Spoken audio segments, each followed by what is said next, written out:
படிச்சு முடிச்சு இன்னும் 15,000 ரூபாய் சம்பளத்துக்கு மேல தாண்ட முடியாம இருக்கியா, உனக்கு கூட நான் வாய்ப்பு தரேன். படிப்பதற்கான அந்த அறிவை நான் எடுத்துக்க முடியுன்ற நம்பிக்கை இருந்தா மட்டும் போதும் அப்படின்னு சொல்லிட்டு பிஎஸ் டிகிரி அப்படின்னு ஒரு டிகிரி கொண்டு வந்தாங்க. இந்த பிஎஸ் டிகிரில 2 டொமைன், ஒன்னு டேட்டா சயின்ஸ், இன்னொன்னு எலக்ட்ரானிக் சிஸ்டம். இந்த 2 படிப்பு படிக்கிறதுக்கு ஜேஇ தேவையில்லை. குவாலிஃபயர்னு ஒரு எக்ஸாம் எழுதினா போதும். அந்த குவாலிஃபயர் எக்ஸாமினேஷனுக்கான தகுதி தேர்வு, ஏன்னா ஏதாவது தகுதி தேர்வுக்கும் என்ட்ரன்ஸ் எக்ஸாமுக்கும் வித்தியாசம் இருக்கு. நீ என்ன படிச்சா அதுல டாப்ல யார் இருக்கு அப்படின்னா என்ட்ரன்ஸ் எக்ஸாம். தகுதி தேர்வுனா உன்னால இந்த பாடத்தை அடுத்த 4 வருஷத்துக்கு படிக்க முடியும்னா அதற்கு தான் தகுதி தேர்வு. உன்னை நீயே அறிஞ்சுக்கிறது. அப்ப அந்த தகுதி தேர்வுக்கான கோச்சிங்க்கு நீ வெளியில போக வேண்டாம். ஐஐடியே கொடுக்கும், ஆன்லைன்ல கொடுக்கும். ஆன்லைன்ல கொடுக்கக்கூடிய அந்த கோச்சிங்கை 4 வாரம் படிச்சு அந்த 4 வாரம் கோச்சிங் மூலமா எழுதக்கூடிய எக்ஸாமினேஷன்ல 50% மேல மார்க் வாங்கிட்ட அப்படின்னா ஐஐடில படிக்கிறதுக்கான அட்மிஷன் கன்ஃபார்ம். பட் இதற்காக நீ ஐஐடிக்கு வரணும், ஐஐடிக்குள்ளேயே வந்து படிக்கணும் அப்படிலாம் ஒண்ணும் இல்ல. உனக்கு ஒரு பிடிச்ச படிப்பு இருக்கும். அவரு என்ன சொன்ன மாதிரி மீடியால ஒரு ரொம்ப இன்ட்ரெஸ்ட் இருக்கும், மீடியால இருக்கவங்க படிக்கலாம். ஒருத்தர் வக்கீல் ஆகணும்னு ஆசை இருக்கும், வக்கீல் ஆகிட்டே படிச்சுக்கலாம். ஒருத்தர் இன்ஜினியர் ஆகணும்னா இன்ஜினியரிங் காலேஜ் போய் படிச்சுக்கலாம்.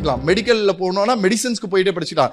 எந்த கல்லூரியில போய் சேர்றியோ அல்லது எந்த கம்பெனியில வேலை பார்க்கறியோ அது இல்லாம அடிஷனலா ஒரு நாளைக்கு 2 மணி நேரம் செலவு பண்ணி ஐஐடி கொடுக்கக்கூடிய லேர்னிங் வீடியோஸை டெய்லி பார்த்து உன்னை நீயே பிராக்டிஸ் பண்ணி வாரம் வைக்கக்கூடிய அசைன்மெண்ட்லயும் பாஸ் பண்ணி மாசம் வைக்கக்கூடிய எக்ஸாமினேஷனை தொடர்ந்து பாஸ் பண்ணனா 4 வருஷம் முடியும் போது ஐஐடி மெட்ராஸ்ல ஜேஇ மூலியமா பிடெக் முடிச்ச ஒரு ஸ்டூடெண்ட்டுக்கு என்ன ஒரு படிப்பு டிகிரி கொடுப்பாங்களோ அதே டிகிரியை எந்த ஒரு மாற்றமும் இல்லாம ஐஐடியில் படிக்க முடியும். இன்னைக்கு 29,000 பேர் அந்த படிப்பை படிச்சுக்கிட்டு இருக்காங்க. இந்த 29,000 பேர் படிப்பு படிக்கிறாங்க அப்படின்னா எத்தனை பேருக்கான தேடல்கள் இருக்குன்னு பாருங்க.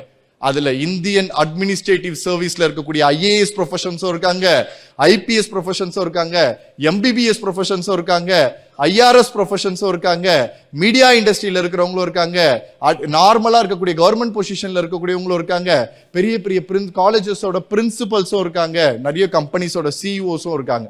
அம்மாவை அம்மாவாகவும் அப்பாவை அப்பாவாகவும் என்னைக்கு நீ அடையாளம் கண்டியோ அன்னைக்கே உனக்கான அறிவாற்றல் வந்துருச்சுன்னு அர்த்தம். ஆனா வளரும் போது கூட இருக்கிறவன் சொல்றதுதான் உனக்கு இந்த படிப்பு வரல, உனக்கு மேக்ஸ்ல மார்க் கம்மி, உன்னால பண்ண முடியாதுன்ற அந்த ஒரு நெகட்டிவ்னஸ் தான் உன்னை சரியான மதிப்பெண்கள் எடுக்க விடாம உட்காந்துக்கிட்டே இருக்கு.